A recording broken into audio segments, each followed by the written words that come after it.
Good morning. Welcome to Workforce Skills with John Morris. Today is momentous. Let's start over again. Sorry. I kind of froze up here for a second. Good morning and welcome to Workforce Skills. Good morning and welcome to Workforce Skills with John Morris. Good morning. Good morning. Good morning. Good morning. Welcome to Workforce Skills with John Morris. Another beautiful morning out here in Phoenix, Arizona. I'm going to apologize, guys. I've caught a cold. I'm really struggling today, but I had to be here with you. This is episode 100. And it's kind of amazing. I never knew where this was going when I started this. My whole purpose behind this was to get a message out. That was my original idea. The message was what I'm teaching in the vocational program, what I'm teaching to men and women, that they can get a job, the life force skills, the workforce skills, how to get out there and be a productive member of society coming out of prison, off the streets, out of rehabilitation.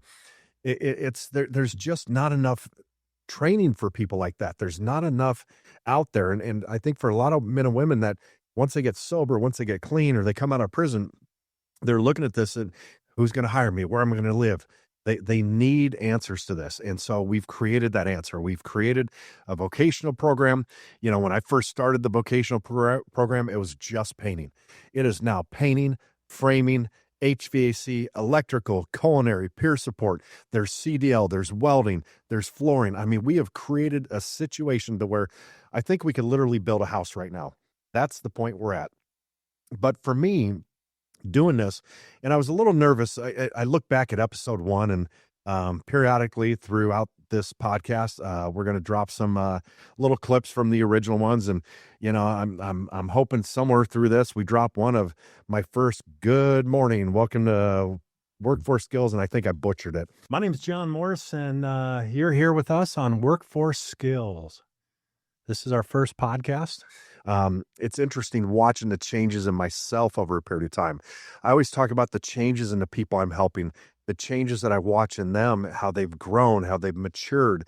You know, I'm talking about how I want to change the way you walk, the way you talk, the way you dress, the way you carry yourself, and become the better version of you. It's not that I'm trying to change you. We're trying to find the best version of you. And so that's where this whole podcast started with. It was just I wanted to get the message of what I teach in class out there. But as time went on, it kind of changed. In the beginning, I didn't know how to do this by myself. I couldn't sit here in front of a camera for a half hour and just talk. I didn't know how to do this. Just like the first time I taught the vocational class, I didn't know what to do. I was so nervous walking out there. One of the guys that went with me, I turned to him and I said, "Hey, how do you think I did?" He goes, "John, you did great." And over a period of time, I just got more comfortable. And it's interesting over the 100 episodes of doing this, how comfortable I am just sitting here talking with you, letting you hear my life story, letting you hear about the things that I do. This is my therapy session right now. Sitting here with you guys listening to this or watching this, this is my therapy. This is what I need to help me get through the week. It's almost like going to a therapist and talking to them, except I don't have to pay you guys. You guys are watching this and listening and hopefully gaining some knowledge, gaining something from this. But I remember one of my first episodes. It was with one of my employees. He came through the program. His name was DJ. Check. Yep. There it is. Let me put it up a little bit more. All right, cool. I like that. I feel like a professional. There you go. DJ is now licensed, bonded, and insured.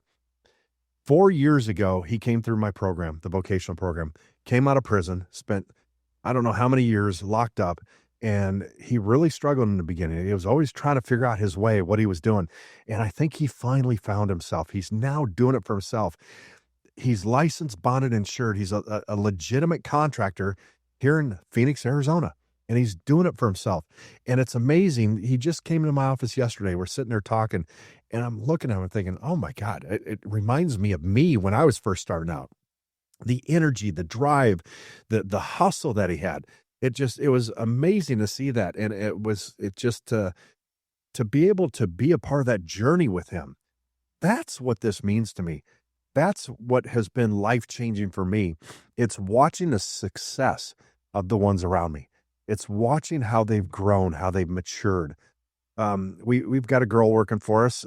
She came out of the program about 4 months ago, and we're now doing parking lot striping. And she was nervous about it. We put her on the machine. She knows how to clean it, set it up. And actually we're going to have her start running a crew. And it's exciting watching that from where they've come from, never knowing that they could be a successful member of society, always thinking they got to go back to the streets, back to prison, back to whatever life they had. This is what is important for me. This is why I do this. I'm hoping just by sitting here talking to you out there listening or watching this on YouTube, I'm hoping somebody out there, this impacts you. It makes a change. You get something from this. You gain some knowledge. You've gained some information. If you get just one split second of something from this podcast that helps you or changes you or helps you grow or helps you do something better in your life, then it's a win for all of us. I don't know how many people I've touched out there with this podcast. I love doing this. I enjoy it. It's not about the views. It's not about the subscribers. It's about just being able to get a message out there. It is interesting. I remember in the beginning of doing these podcasts, I would watch the views, and YouTube's kind of my go-to. I'd watch the views on there and see how many were on there and look at the comments. And it was very difficult. It's like, man, only had 300 views on this, or maybe only 1,200 views on this. It was a little, I hate to say it, depressing. I'm like, man, why can't we reach more people? And I think the consistency of this over time of just being myself, being the person I am, we had Fred Santor on one of these podcasts in the beginning, and he came out of the program. And I remember the very first time that he met me after class, he came up to me and he looked at me, he goes, Mr. Morse, I think you're full of shit. Well, to start with, I thought you were full of crap. I told you this before. A lot of the stuff, like you said, they don't have common sense no more. Mm-hmm. I mean, common sense isn't common, is it? Not at all. And at first I didn't see it, but as I've gone through working and seeing people come and go, it's like, are you serious with this? Your phone's not charged, or you're not ready to work. You're getting a free ride to work every day. Be ready. I said, okay, fair enough. Just keep coming back. And to this day, he still works for me, and he's changed his life. He's in his 60s, and this is his very first job, his real job that he's maintained and kept in his entire life. That's success. And not only has he been on my podcast, he's been on the Dr. Drew show. He's been out there on other podcasts. He's really making something of his life, and he's helping change others. So the way I look at it, we don't understand the ripple effect of what we do. I heard from somebody I was talking to yesterday that if you change one life, you've changed 1,000 lives, because that one person is going to change another person and then another person. It continues on past that. So I will never know the true understanding of how many people have been impacted by going through the program at New Freedom, going through our vocational class, working for me. I had another painting contractor come into our vocational program this week on Monday evening, and it's a large company. They're nationwide, Cherry Coatings Painting. And two of the guys that came with them, one came out on my second class and one came out on my third class. They are still with the company, and we're talking 4 years ago.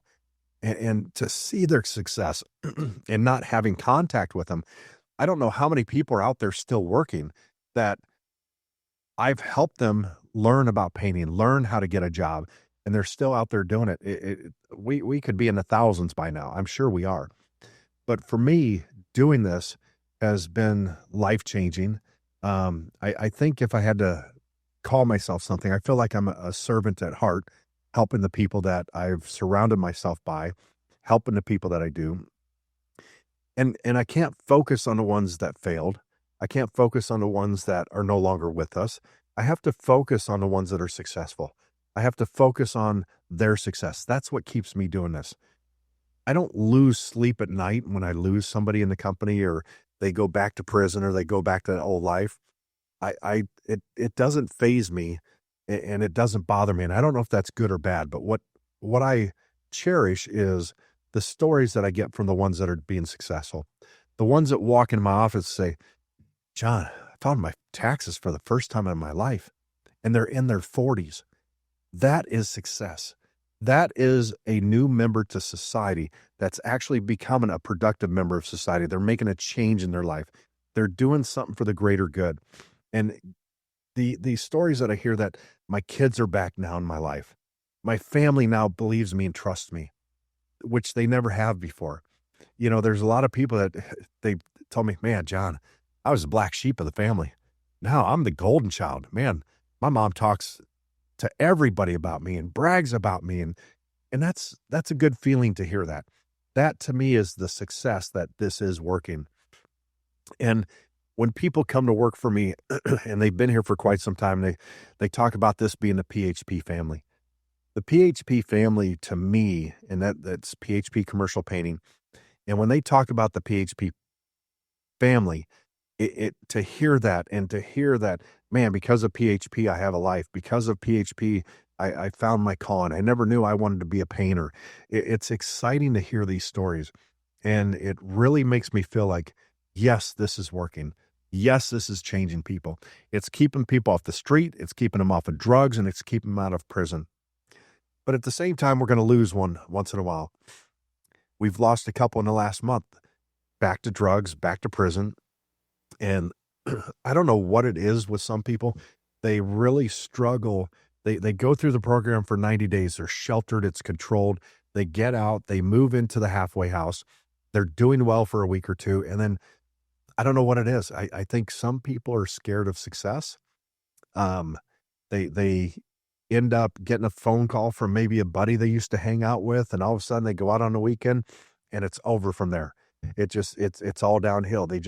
You got to learn to change everything in your life. If you've been doing the same thing over and over, and a lot of these men and women, they're in and out of prison multiple times.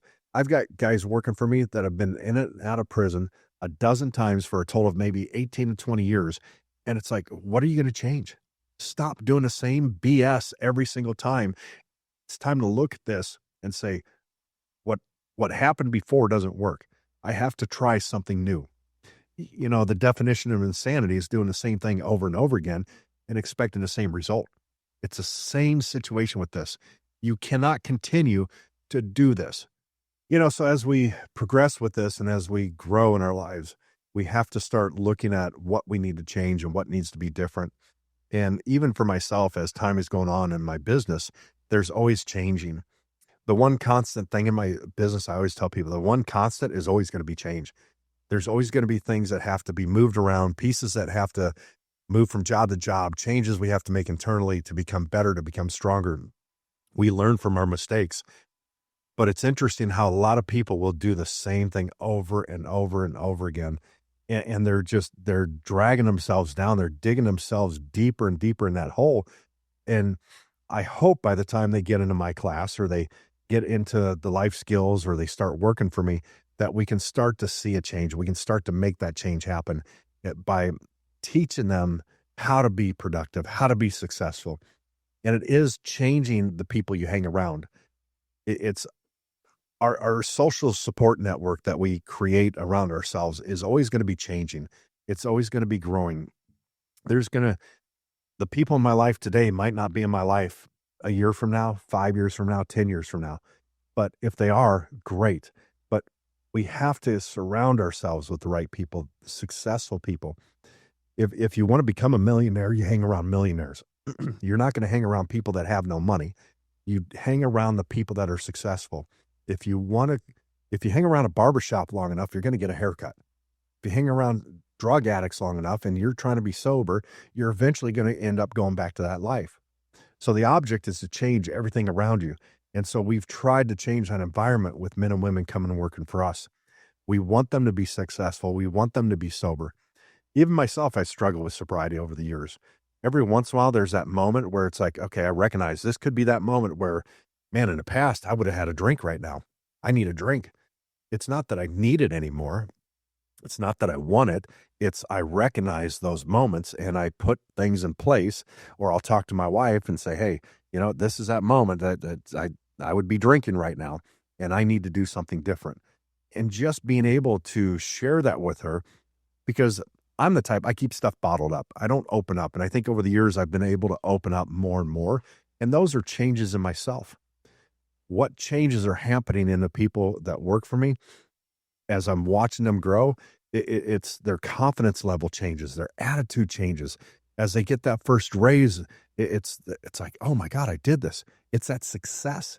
And that's why we always make their first raise within the first night. And it happens at the 90-day mark of them working for us. Because most people, and what I try to teach them in class is, I want you to focus on you and your job only for the next 6 months. Focus on that. So they've already got 90 days at New Freedom. They're sober. They're in a controlled environment. They're going through our vocational classes. And now they got 3 months out working for us. That's a total of 6 months. Now, I still want them to focus on them and themselves for 6 months. That's after they get out of the program. But that 6-month point is a transition that getting that raise at that moment tells them, holy crap, I can do this. I'm making it. Something's changing in my life. I'm becoming better. I'm making more money. They trust me. They believe in me. And that's huge for an individual that in their whole life, they felt like nobody cared about them. Nobody thought they could do anything, even their own family. And it's hard too with their families. And I tell them, I go, sometimes you got to go dark. You got to disappear from the world. You got to disappear from everybody you know. Just go silent and prove to everybody that you can make a change. You can do something different. These are all the reasons. Everything I'm telling you right now is why I started this podcast. I just wanted to get a message out there on a bigger scale to more people. And it's exciting looking at my last podcast that just dropped a week ago, and it's got 32,000 views on YouTube. I mean, to me, that's exciting. I try not to get caught up in the views and watching that, but it tells me that people are watching. They're getting the message. It's helping somebody out there. If out of these first 100 episodes, if you're watching this, if you're subscribing on this episode, please drop me a message. Let me know if this podcast helps you, how it's changed your life, or what it's done for you, or what you get from this. I promise you, if you do that, I will respond to your message personally. I want to hear from everybody out there, because for me, this is kind of like a pivotal point. This 100 episode, it's just me and Josh, who's behind the scenes. We talk about this all the time. You got to do 100 episodes to figure out what you're doing, how you're doing. And it was interesting this morning looking back at some of the previous episodes and my introductions and how they started morphing and changing as I was growing through this. I've grown as a person. I've grown as an individual watching this and being a part of this. It's sometimes it's tough watching yourself on video, listening to you. You judge yourself, you critique yourself. But what I've learned is just to be myself, just to be who I am. I'm just going to sit here and talk about whatever I'm dealing with. I'm going to talk about my struggles. I'm going to bring men and women on this podcast to talk about their stories of success and where they've come from. So hopefully somebody out there sees this and it impacts their life. And it says, holy crap, if they can do it, I can do it. That's the biggest thing. You got to believe in yourself. You got to believe that you can accomplish anything that you want in life if you put your mind to it. It's mind over matter. You just got to focus on what you're doing. You got to push yourself and you grow and you learn. And when you have those mistakes and you have those moments, those aren't the time to get depressed and go backwards and go back to an old life or revert to whatever made you comfortable. It's time to be uncomfortable. It's time to be comfortable being uncomfortable is what we need to do. We need to embrace it and grow with it and learn from it. Because if not, you're never going to grow. Change is growth. Even in our business, I've got one of my employees, he just gave me his 2-week notice. He's leaving us. And I'm okay with this. He's doing it the right way. He'll always have an opportunity to come back to work for us. But he's moving to another company. He's going to a bigger general contractor. He's hoping to grow, gain more knowledge. I respect that. People need to do that in their lives. They need to grow. They need to learn. And you need to put things in place to help you accomplish this. We don't want to be stagnant. We don't want to be just floating by. It's tough when I've got employees and I see, okay, they came out of the program and we're a year and a half, almost 2 years in, and they're just floating by. They still don't have a driver's license. They're not doing what they need to get to where they need to be. It's like, okay, is this the moment that I need to sit down, have a conversation, give them a swift kick in the ass and motivation and get them out there and do something different? And sometimes it works and sometimes it doesn't. Some people are just going to float by. I've got people working for me that are going to be painters for the rest of their lives. They don't want to move up in position, and that's okay. We need people like that. But at the same time, we have to grow. We have to learn. I can't have somebody working for me and they're just floating by and they don't want to learn to spray. They don't want to learn to do a new product. You have to be open to growth. You have to be open to change. That's the constant here, is change. Let's grow together. Embrace the mistakes, embrace the failures, learn from it, and move on. That's the only way you're going to change. That's the only way you're going to grow. You know, it's 100 episodes, man. I just sitting here thinking about it. It's holy crap. I never knew this would come, and I can't wait to see where the next 100 are going to go. I can't wait to see what next week's episode has and what we're going to continue to do. The funny thing is, with the majority of my episodes, I don't pre-plan these conversations. I don't sit here all week and think, okay, what am I going to talk about? 99.9% of the time, I just walk in, sit down, we push record, and I go. I talk about whatever's relevant, whatever I'm going through, whatever's on my mind. That's what makes this podcast real. That's what makes this something that people want to watch and be a part of. So please, guys, if you've been watching this podcast, if you follow me, if you subscribe, I really want to know what you think and how this has changed your life. Has it made a difference for you? Hopefully I've changed somebody's life out there. You've gotten something. I'd love to hear from you. Like I said, I'm going to respond to every comment on there that you guys leave. Let me know what you think. On that note, I'm going to get out of here a little sick. I'm going to go home and get some rest so I can be ready for next week. Everybody, stay hungry.